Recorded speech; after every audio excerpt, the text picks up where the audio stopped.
اعوذ باللہ من الشیطان الرجیم بسم اللہ الرحمن الرحیم الحمدللہ رب العالمین والصلاة والسلام علی رسولہ النبی الکریم۔ اللہ کے نام سے شروع جو بڑا مہربان نہایت رحم کرنے والا ہے۔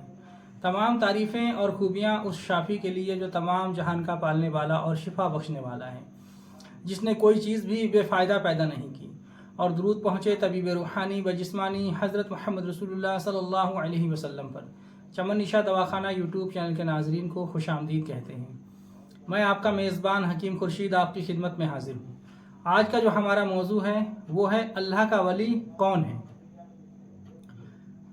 آج کے وقت میں لوگوں کا یقین اتنا کمزور ہو گیا ہے، اگر ان کو دنیا بھی کوئی فائدہ پہنچ جائے تھوڑا سا، یا تھوڑی سی کوئی ان کی ایسی بات دیکھ لیں تو وہ جو ہے ان کو اللہ کا ولی مان لیتے ہیں، چاہے وہ قرآن و حدیث شریعت کا مخالف کیوں نہ ہو۔ لیکن کیا ہے، ہماری ایمان کی کمزوری یہ ہے کہ ہم اس کو ولی تسلیم کر لیتے ہیں۔ وہ کوئی بھی ہاتھ کی صفائی دکھا دے، کوئی ایسا جو ہے وہ شعبدے بازی کر کے چلا جائے تو ہمیں صاحب کہہ رہے ہیں وہ اللہ کا ولی تھا، ارے اس نے ایسی کرامات دکھا دی، اس کو کرامات سمجھ لیا جاتا ہے، جادو کو۔ تو یہ ہماری غلط فہمی ہے۔ اسی موضوع پر حضرت علامہ مولانا تطہیر احمد صاحب نے ایک کتاب مرتب کی ہے جس کا نام ہے مزارات پر حاضری۔ تو انہوں نے بہت اچھے طریقے سے اس بات کو واضح کیا ہے۔ ایک یہ ابتدائی علامات، ایک شروعاتی علامات اور پہچان بتائی ہے اللہ کے ولی کی، حالانکہ وہ ابھی کامل ولی نہیں ہے، لیکن شروعات اس کی جو ہے وہ یہ ہوگی۔ وہ کیا کہنا چاہتے ہیں میں آپ کو سناتا ہوں اسی کتاب سے۔ وہ فرماتے ہیں کہ اللہ کا ولی کون؟ اللہ کے ولی اور اللہ والے وہی لوگ ہیں جو خود بھی اللہ کے راستے پر چلتے ہیں اور دوسروں کو بھی چلانے کی کوشش کرتے ہیں۔ اللہ کا راستہ وہی ہے جو اس نے اپنے پیارے رسول حضرت محمد مصطفیٰ صلی اللہ تعالی علیہ وسلم کو بھیج کر ان کے ذریعے اور وسیلے سے اپنے بندوں کو عطا فرمایا۔ آج کل کچھ لوگ پیر فقیر صوفی بننے والے حضور کے راستے، قرآن و حدیث، اسلامی شریعت کی باتوں کو، نماز روزے، دینی احکام و مسائل کو یہ کہہ کر رد کر دیتے ہیں کہ یہ سب مولوی لائن کی باتیں ہیں۔ جو شریعت کی باتیں ہیں، جو نماز روزے ہیں، جو شرعی احکام ہیں، انہیں کہہ دیتے ہیں یہ ہماری کام نہیں ہے، یہ تو مولوی لائن کی باتیں ہیں، یہ فقیری لائن کی باتیں تھوڑی ہیں۔ مطلب آج کے نام نہاد جو پیر بنے گھوم رہے ہیں وہ یہ بات کہتے ہیں، اور نہ خود دین پر چلتے ہیں، نہ دوسروں کو چلنے دیتے ہیں۔ ایسے لوگ نہ پیر ہیں، نہ ولی، نہ صوفی، نہ فقیر۔ مولانا تطہیر احمد صاحب فرماتے ہیں یہ سب وہ ہیں جو شیطان کا کام کر رہے ہیں، کیونکہ جو شریعت کی مخالفت کرے تو وہ کون ہو سکتا ہے؟ وہ شیطان کا ہی کام کر رہے ہیں، شیطان ہی یہ کام کرتا ہے، لوگوں کو نماز سے روکنا، برائیوں کی طرف لے کر جانا۔ ان سے دوری ضروری ہے، اور ان کی صحبت ایمان و اسلام والوں کے لیے خطرناک ہے، اور ان کے مرنے کے بعد ان کی قبروں پر جانا اور انہیں مزار کہنا یہ گناہ ہے۔ ایمان والے لوگ ایسے لوگوں کے پاس نہ بیٹھیں، نہیں تو ان کے ایمان کا بھی خطرہ ہے، کیونکہ وہ شیطان کا کام کر رہے ہیں، اور شیطان جو ہے اس کا کام برگلانا اور بہکانا ہے، اور جب وہ مر جاتے ہیں تو ان کے مزار بنا دیے جاتے ہیں۔ بھائیو، اسلام کا جو پہلا کلمہ ہے جس کو دل سے پڑھ کر انسان کافر سے مسلمان بنتا ہے، یعنی لا الہ الا اللہ محمد رسول اللہ، اس میں دو ہی نام ہیں، ایک اللہ تعالیٰ کا، دوسرے اس کے رسول محمد مصطفیٰ صلی اللہ تعالیٰ علیہ وسلم کا۔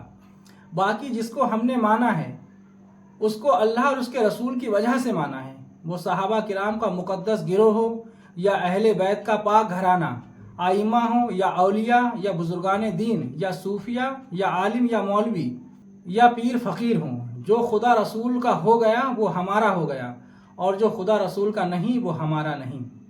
ہم جس کو بھی مانتے ہیں اور جانتے ہیں وہ اللہ کے رسول کے بتانے کی وجہ سے جانتے اور مانتے ہیں۔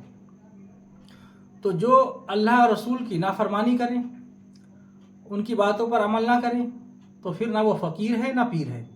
تو جو اللہ رسول کا نہیں تو وہ ہمارا کیسے ہو سکتا ہے؟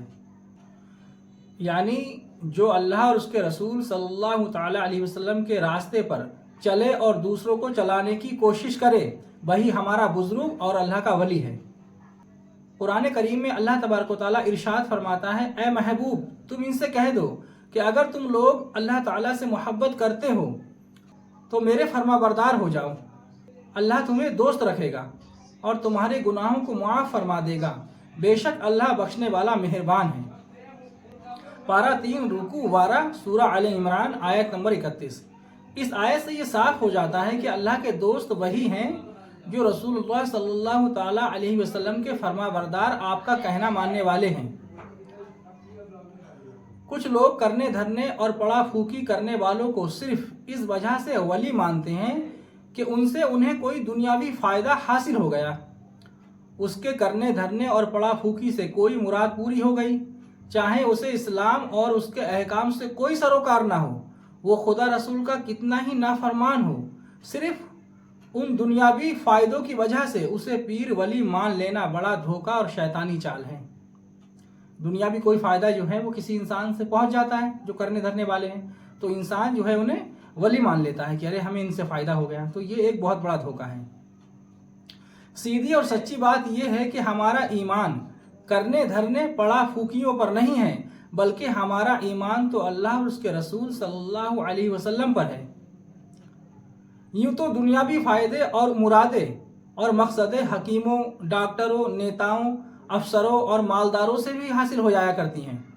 کیا ان سب کو اللہ کا ولی کہہ دیا جائے گا؟ بہت سے ایسے دنیاوی کام ہیں جو ہمیں ڈاکٹر کے پاس بھی جانا پڑتا ہے، حکیم کے پاس بھی جانا پڑتا ہے، نیتاؤں افسر کے پاس بھی جانا پڑتا ہے، اور ان سے ہمیں فائدہ پہنچتا بھی ہے، تو کیا ان کو ولی کہہ دیا جائے گا کہ وہ ولی ہیں؟ ولایت اتنی آسان نہیں ہے۔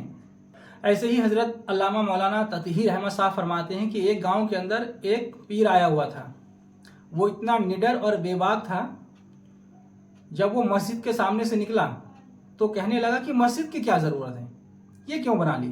یعنی کہ اتنا جو ہے وہ نماز روزے کا مخالف تھا، لیکن وہ کرنا دھرنا پڑا پھوکی بہت کرتا تھا۔ جب گاؤں والوں نے اس کی یہ بات سنی کہ ارے مسجد کیوں بنا لی، تو ابھی الحمدللہ ایمان باقی ہے، اسلام باقی ہے، ابھی ایمان والے لوگ ہیں، جب انہوں نے اس کی یہ بات سنی تو اس کو دھتکار کے باہر نکال دیا۔ لیکن ایک صاحب کہہ رہے تھے کہ ہمیں جو ہے انہوں نے میاں نے تعویذ دیا ہے، ہمارے لیے دعا کی ہے مقدمے میں جیت کے لیے، ان کا کوئی مقدمہ چل رہا تھا، تو اب انہوں نے کہا اگر ہم تو بھائی مقدمہ جیت جائیں گے اگر تو ان کو اللہ کا ولی مان لیں گے۔ تو حضرت فرماتے ہیں کہ جب یہ بات مجھے معلوم ہوئی تو میں نے کہا کہ ہم تو خواہ مقدمے ہارے یا بیمار رہیں یا تنگ دست اور غریب، لیکن جو نماز روزے کا مخالف ہے، شریعت اسلامیہ کا منکر ہے، خدا اور رسول کا نافرمان ہے، اس کو ولی نہیں مانیں گے۔ ہم مسلمان مقدمے جیتنے اور تنگ دستی اور مالداری حاصل کرنے کے لیے نہیں ہوئے، بلکہ اسلام پر چل کر اللہ اور اس کے رسول کو راضی کر کے جنت حاصل کرنے کے لیے ہوئے ہیں۔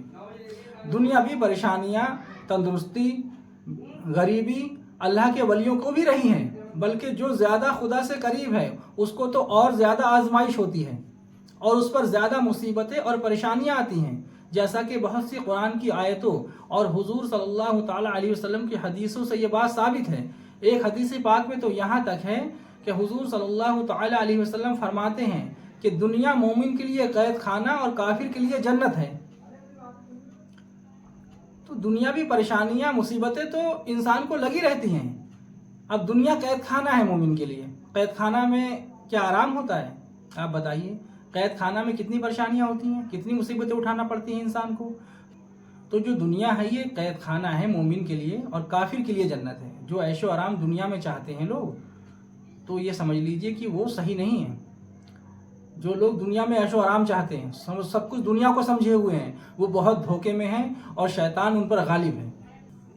لیکن ہے کیا؟ دراصل بات یہ ہے کہ آج کل لوگوں نے دنیا کی زندگی کو ہی سب کچھ سمجھ لیا ہے اور وہ موت و آخرت کو بالکل بھول گئے ہیں۔ اس ذہنیت سے جاہل پیر اور نااہل کرنے دھرنے والے خوب فائدہ اٹھاتے ہیں، کیونکہ لوگوں کا ذہن بھی بن گیا کہ دنیا ہی ہے سب کچھ۔ تھوڑا سا کاروبار بند ہوا، پریشانی آئی، بیماری آئی، تو وہ کیا کہتے ہیں کہ ارے ہمیں کسی نے کروا دیا ہے، ہمیں پریشانی آ گئی۔ ارے میرے بھائی، یہ دنیا ہے، اس میں پریشانیاں بھی آئیں گی، بیماریاں بھی آئیں گی، سب کچھ آئے گا، سب اللہ کی طرف سے ہے۔ ارے آپ بیماری آپ کو ہے تو آپ اس کا علاج کرائیے، اللہ نے آپ کو صحت دی ہے تو آپ اس کی حفاظت کریں۔ آپ صحت کی حفاظت نہیں کرتے ہیں، آپ اپنا پیٹ جو ہے مطلب پورا یہاں تک گلے تک بھر لیتے ہیں، تو بیماریاں کہاں تک نہیں آئیں گی انسان کو۔ اور اس کے بعد کہتے ہیں کہ صاحب ہمیں کسی نے کروا دیا ہے، جادو ہے ہمارے اوپر۔ اور یہ جو کرنے دھرنے والے ہیں، میں کیا بتاؤں، میں نے ابھی سنا کہ ایک بہت اچھے عالم ہیں، بڑے عالم ہیں، اس کے بعد میں انہوں نے ایک بندے کی فائل کھولی اور فائل کھول کے یہ کہا کہ تمہارے اوپر کرا ہوا ہے۔ تو کس نے کروایا ہے؟ بولے ایک تھرگو نے کروا دیا۔ مجھے یہ بتائیے کہ فائل کے اندر یہ لکھا ہوا تھا کہ تھرگو نے کروا دیا؟ یہ عالموں کا حال ہے آج کل۔ کچھ ایسے عالم ہیں، ہر عالم کے لیے میں نہیں کہہ سکتا، کچھ ایسے عالم ہیں جو اس قسم کے کام کر رہے ہیں، وہ ہمارے رہنما ہیں۔ جب ہمارے رہنما اس قسم کے کام کریں گے تو عوام تو پھر گمراہیت کی طرف جائے گی، بڑا دکھ ہوتا ہے۔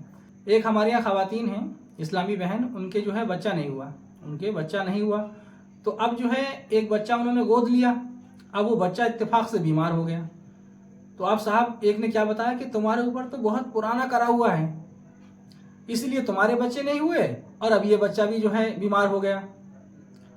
مطلب یہ دیکھیے، ذہنیت دیکھیے آپ۔ ارے میرے بھائی، اللہ کی مرضی ہے، بچہ بیمار ہو گیا، بہت سارے بچے بیمار ہوتے ہیں، بہت سارے لوگوں کے بچے نہیں ہیں، تو کیا سب پہ جادو کرا دیا گیا ہے اسی لیے بچے نہیں ہو رہے ہیں؟ تو چلو ٹھیک ہے، جادو ہم نے مان لیا، تو کٹتا تو تمہارے باپ سے بھی نہیں ہے۔ پھر جب تم کاٹ کرتے ہو اس کا تو تمہارے باپ سے کٹتا ہی نہیں ہے، پھر تم سالوں دوڑاتے ہیں لوگوں کو، ہوتا پھر بھی کچھ نہیں ہے۔ جب تمہیں اتنا علم ہے، تم یہ تک بتا دیتے ہو کس نے کروا دیا، تو تم سے کٹتا کیوں نہیں ہے بھائی؟ تماشا بنا رکھا ہے، عجیب تماشا۔ اس دور میں حضرت علامہ مولانا تطہیر احمد صاحب جیسی شخصیت ہونا چاہیے۔ ایسا ذہن اگر سب کا ہو جائے تو ماشاءاللہ دنیا کے اندر، معاشرے کے اندر سدھار ہو جائے۔ اللہ تبارک و تعالی حضرت علامہ مولانا تطہیر احمد صاحب کو عمر خضری عطا فرمائے، ان کو صحت و عافیت عطا فرمائے اور تمامی آفت و بلایات سے محفوظ رکھے۔ وہ بالکل سچے عالم ہیں اور بہت اچھا کام کر رہے ہیں، جیسا کہ ایک عالم کو ہونا چاہیے، عالم با عمل۔